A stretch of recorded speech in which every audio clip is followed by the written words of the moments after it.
So now I want to talk about confidence on camera. Let me ask you, do you have camera fright? Because if you do, it's not just you. For many, the fear of public speaking is the thing that they fear the most.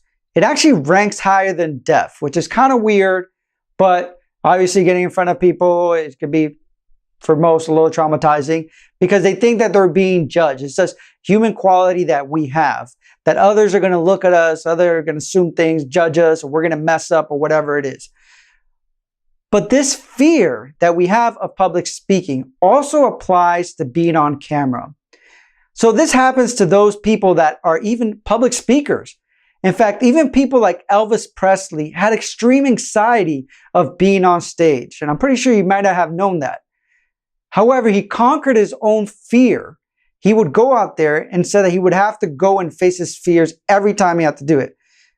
So just like your mind and your body want to go through this process of sometimes being afraid, you can actually do something about it. You can actually create the confidence and get out there and make a difference. And the more you do it, the more used to it you're going to be. So the more effective it is going to be. Because realistically, fear and excitement are very similar biologically. It's what we tell ourselves and what we're reacting to. So if you tell yourself over and over again, it's not that I'm afraid, I'm excited about it, then your brain starts to look at those emotions that you're feeling very differently. And remember that once you get going, you forget you're talking to a camera and it will just flow. So also keep in mind that confidence doesn't just happen.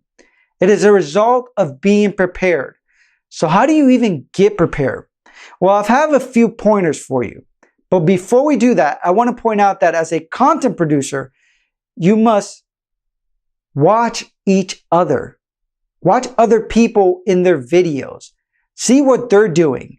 See what works for them because it helps you improve your presentation and it helps you learn what to do and what not to do.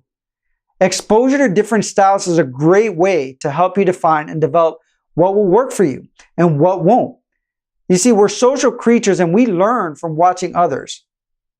So you absorb different habits. You take in even mannerism from watching other people because it is part of our DNA to be social creatures. So the better you know your style, the more confident you will be. So let's get into some steps. So step 1, feel good about what you're recording. What you're teaching is valuable. It has the potential to help people and help yourself. You're creating something concrete that may help people from all over the world. That's the beauty of the internet. So ask yourself, why are you recording it? What outcomes are you looking for you and for them? Know the value that it has to offer. What are you trying to do for them? Why do they need it? And deliver based on that. In fact, when I started as a public speaker, I used to go into the bathroom and look at myself in the mirror and tell myself why I was doing what I was doing. In fact, I would go over some of my challenges and say, you are here in the now, fulfilling your purpose. So step 2, plan ahead and practice. The better you're prepared for the video, the more confident you're going to feel. In other words, having it thoroughly prepared and being comfortable with it is what's going to help you feel more confident. So if you're trying to just wing it, it might not work. So when you start, make sure that you stick with what you know. Don't just try to go blabbing on different things. Stay focused. So when you talk about the topics you're passionate about and that you understand deeply, it will help you to be able to stay in flow and with the things that you want to actually talk about. For example, I try to have 2 or 3 main points that I want to talk about, and I stay as focused as possible when I'm talking about with those videos. Just like a workshop, when I'm going through a segment of a workshop, I try to do that as well because, again, it gives me more confidence with something I'm passionate about, something that I know about, and I'm sticking to that aspect and knowing that as long as I cover 3 main topics or 4 main topics or 2 main topics, that I did my job, that I actually was able to get through what I wanted to get through to help those individuals. So let's move on to step number 3, which is warm up and get in the right state of mind. First, if you're afraid of looking silly or messing up, get it out of the way and do it intentionally in your warm-up video. For example, a lot of times I do that. I go in front of the camera and I start dancing and I start acting silly and making funny faces and stuff like that. Why? It gets it out of my system. I shake it off. Get it out of my system, get it off. Because every time I'm going to start recording, I do feel a little excitement. Some people might see it as fear, but for me, it's excitement. But I do it intentionally. I sometimes dance and I do all these movements and stuff like that, act like a baboon. It doesn't matter. I get it out of my systems. So this will help you get over it. Also, do some stretches. So stand up, neutral, roll your shoulders, stretch your arms, stretch your back, raise your hand and reach and smile. And there's actually research behind this that when you stand with your hands up and you smile,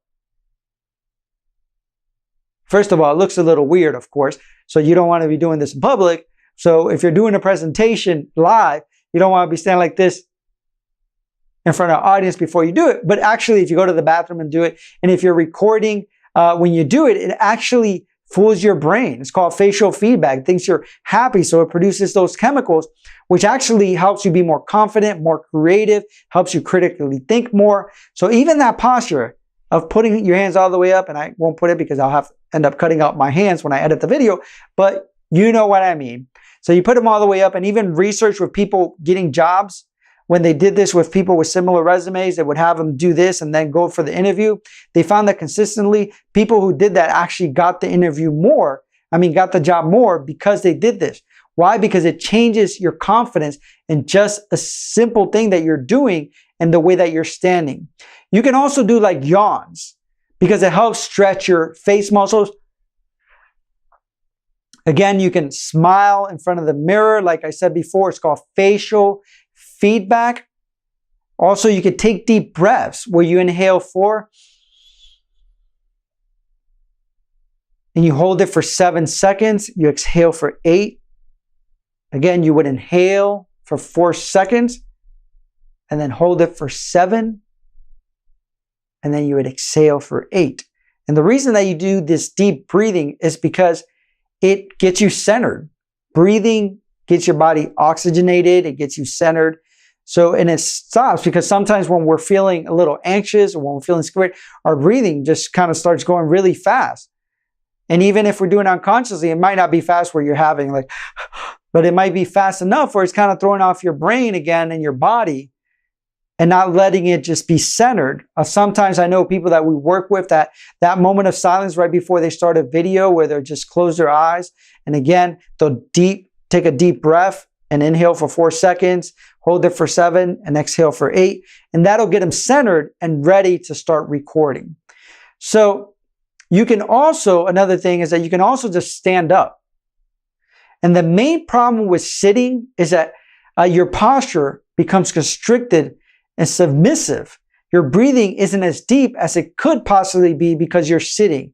So you're left with lower range of motion as well. So even that lower range of motion might impact their confidence. And when you compare it to standing up and doing a video standing up, your posture is open and powerful. You can take a deep breath when you're presenting. You can move freely within your space. And this can help you put you in the right state when you're trying to do videos. And again, your body language is so critical because it's not just your smiling that tells your body. When your shoulders are back, when you're not slouching like this. Because when you're slouching like this, you're telling your body, I'm not confident. You're telling your body, I'm not in the right state of mind. I'm just not ready, or I'm depressed, or whatever it may be. But when you stand right, you stand confident in your own, it's all that other stuff, and you're smiling, your body's like, yep, they're in the confident state. We need to be able to put him in that state and keep him in that state. Because again, your mind is a tool. So use it as a tool to get you in the right state. So like anything else in life, the more you do something, the more confident and natural you will be. And even with us, the more courses we produce, the more videos that we do, it's just like when we used to do a lot more live events. There were times that I used to do 2 live events per day. So the more I did them, the more confident I would be. And I could go up there and just talk and wing it and just have it come naturally unconscious. Sometimes my unconscious mind would take over, and which it still does many times. And it would go because I've done it so many times that it's just natural now. So even if you feel uncomfortable at first, just remember that the more you do it, the more comfortable you will feel. And just remember to put your body and your mind in the right state. And that if you feel a little anxious, just tell your mind that you're just excited about doing what you're doing, why you're doing it, and then move forward with that. Because what you're doing, people need it, and you will make a difference with people all over the world. So move on with confidence. Thank you.